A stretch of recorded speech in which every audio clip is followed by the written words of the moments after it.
traits of those who came before us, with the hope of undergoing self-transformation in the month of Ramadan. And sometimes we might presume that Ramadan was a month of seclusion. It was a month where the people of the past did nothing but limit themselves to their own households and the mosques and engaged in excessive worship. But that wasn't the case. Ramadan was a month where some of the greatest battles took place. It was a month where some of the most historic events happened throughout the course of history that changed life for earlier Muslims as they knew it. And an example of that was the first ever major battle that occurred, and that was the Battle of Badr. And this occurred on the 17th day of Ramadan. And this battle, it significantly helped the Muslims on an economical, governmental, and military level. And just before I get into the finer details of some of the lessons that we can draw from this battle, it's important for us to understand that Badr was such a phenomenal and significant battle that later on, some of the greatest regrets the companions had was that they weren't able to participate in this battle. When they would be asked, what do you regret? If somebody asked us this question, we would regret something that's less weightier than missing a battle. But the companions, the greatest regret they had till they departed this world, some of them, was that they weren't able to participate in Badr. Why? Anybody know why? Any thoughts come to mind? Why was this their greatest regret? But there were so many battles where companions were promised Jannah. Why Badr in particular? Because the Prophet ﷺ, Badr was used as a source of pardoning for companions. If a companion made a mistake, if he was accused of something, if that companion his character was maligned in public, the Prophet, peace be upon him, would say he's a Badri. It's a descriptive or an adjective used to describe a human being, that he's a man who participated in Badr, leave him alone. And this was used in various reports, teaching us the high-ranking station that the inhabitants of Badr, they attained in the eyes of the Prophet ﷺ. And the stories are never ending of those the Prophet pardoned and he treated in a certain way because they experienced this phenomenal battle.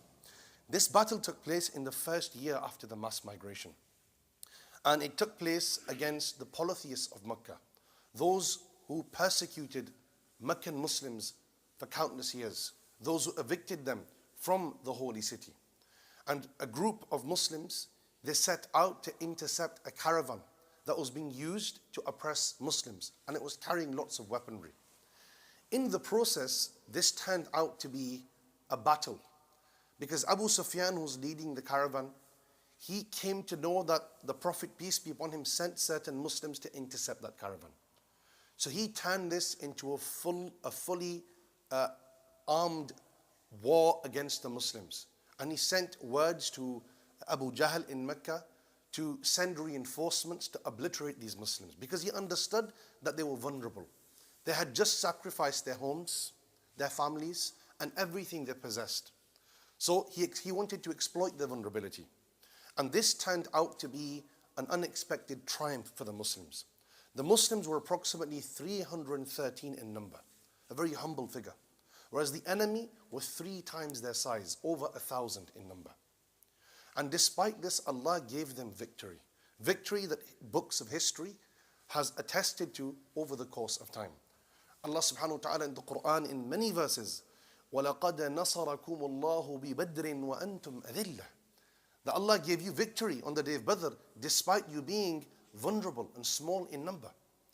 So this went against the logic of man, that how can such a small group of people overcome a large group of people? And whenever he lectures on the Battle of Badr, we often hear lessons that are drawn with respect to their military capabilities, with respect to their unity. But I want to look at a different aspect of Badr, which is the character of the companions, because that's the fundamental purpose of this series, is drawing character traits from those who came before us. The first thing is, there was one particular companion who, him and his father were not able to participate in Badr. Anybody know who that is? There were a handful of companions, for whatever reason, they weren't able to take part in Badr. But there's one particular companion who was stopped because of a preventative, and alongside him, his father was also stopped. Any ideas? Hudayfa ibn al-Yaman. So Hudayfa, his father was al-Yaman, but his real name was Subayr ibn Jabir. And he received the name al-Yaman because of his trustworthiness.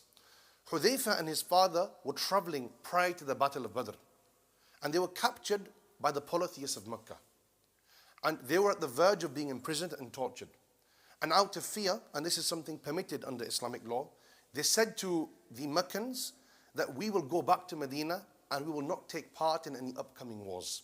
Because the Quraysh were planning a preemptive attack. So based upon this condition, that they would not participate in the upcoming battle, the Quraysh allowed them to go back to Medina safely. So Hudayfa, he approaches the Prophet ﷺ. And imagine, he's a man who showed never-ending loyalty to the Prophet, peace be upon him. And for him to go and say that this is the reason I was let off, there's an element of embarrassment there for him. So he goes to the Prophet ﷺ and says, Ya Rasulullah, this is what the Quraysh did to us.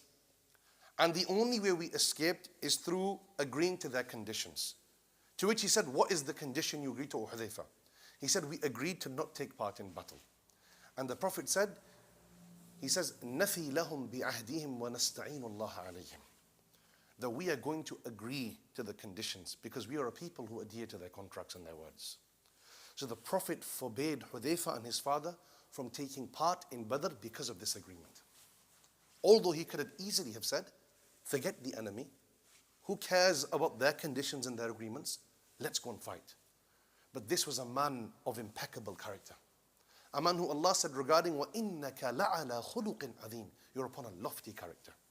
And he did not want it to be said that a prophet of Allah is turning his back on a condition that's being made with enemies. So he forbade Hudayfa and his father from taking part because of this condition. Teaching us the importance of good character. The importance of maintaining our promises, our contracts.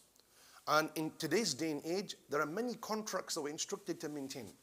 Whether we're working as an Imam, we run a certain business, we have children, we're running households. All of these duties involve the upkeep of responsibilities. And if we're not pulling our weight and we're not fulfilling these responsibilities, we're not adhering to our contracts. We're not fulfilling our promises that we've been instructed to fulfill. So here we learn that Badr wasn't only about physical power. It wasn't only about military might. It was also about acting upon Islamic laws and etiquettes. This is one example. The second example is the justice of the Prophet ﷺ. So now while the Prophet is preparing the rows for Salah during the Battle of Badr, he takes an arrow and he starts to straighten the rows of the companions. And this was a common practice, that they wanted to make sure the rows were completely straight in the hope of gaining the best rewards of the prayer. So he took an arrow, and there's one particular companion, Sawad ibn Ghaziyah. And the Prophet very lightly tapped his chest with the arrow and said, Sawad, step back, or step forward. I can't recall the exact wording. And this was said to straighten the row. And the moment the Prophet passed, said, Ya Rasulullah, awja'tani. O Rasulullah, you caused me pain. You hit me with the arrow. It hurt me. This is now amidst a battle. They are preparing for one of the biggest and most challenging battles that's going to take place throughout the course of history.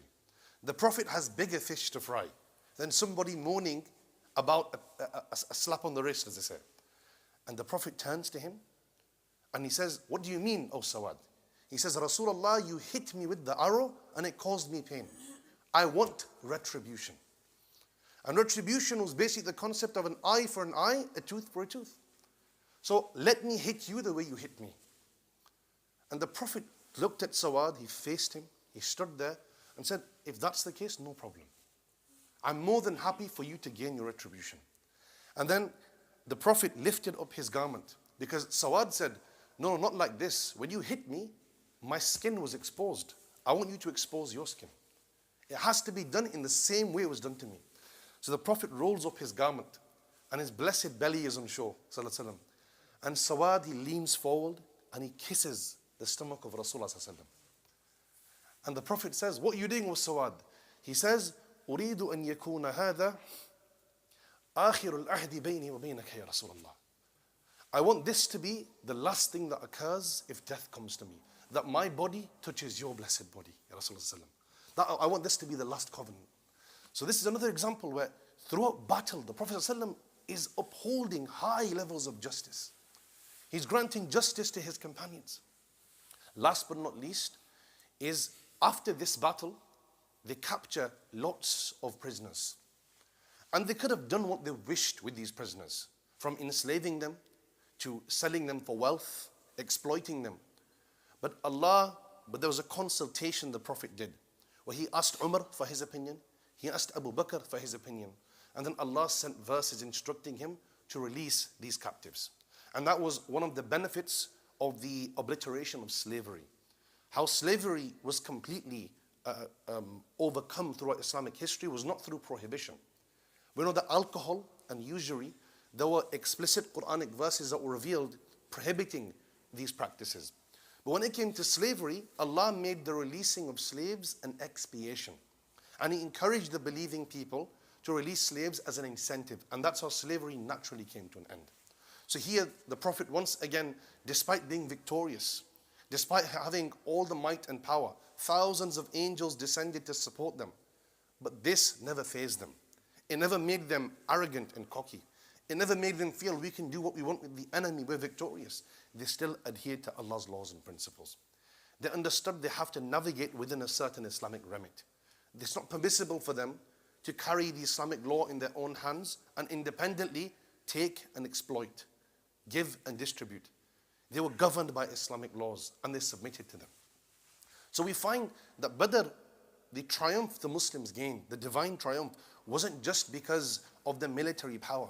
It was the character they displayed, the justice they displayed, the brotherhood and unity, the fear of Allah subhanahu wa ta'ala, the fulfillment of rights of their brethren. And this Ramadan, we commemorate these incidents in the hope of adopting those traits. That in the most intensified times, hopefully, we can adopt some of these character traits. We can be representatives of good character. We can uphold high morals, living in a society where people have the most skewed understanding of Islam. And we are the ambassadors of that religion that's widely misunderstood. And it's only through good character that this skewed understanding can be completely transformed. We ask Allah subhanahu wa ta'ala for tawfiq. We ask Allah to allow us to act upon what we learn. وأقول قولي هذا وأستغفر الله لي ولكم